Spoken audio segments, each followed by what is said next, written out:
अस्सलाम वरहमतुल्लाहि वबरकातुहू। जी हाँ दोस्तों, आज की बात यह है सर्दी पर मुर्गा कितने दिन पर अंडा को बचा करते हैं।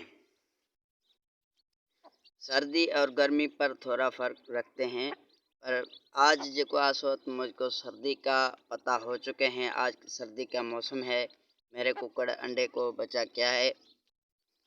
गर्मी का पता नहीं है, पर गर्मी पर मैं तजर्बा करके उस वीडियो भी मैं अपलोड करूँगा।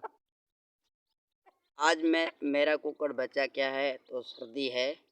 सर्दी पर 22 दिन पर अंडा बचा कर चुके हैं। 22 दिन पर अंडा बचा हो चुके हैं, पर गर्मी का पता नहीं है। और गर्मी को भी मैं तजर्बा करके उसको भी मैं अपलोड करूँगा।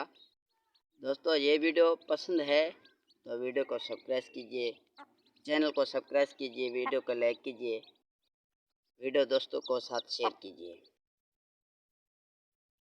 देखें कितने माशाल्लाह खूबसूरत बच्चे हैं। आज सर्दी का मौसम है, सर्दी का मौसम पर मेरे कुकुर बच्चे क्या है आज का सो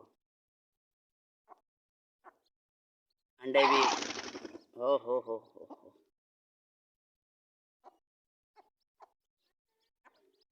माशाल्लाह माशाल्लाह।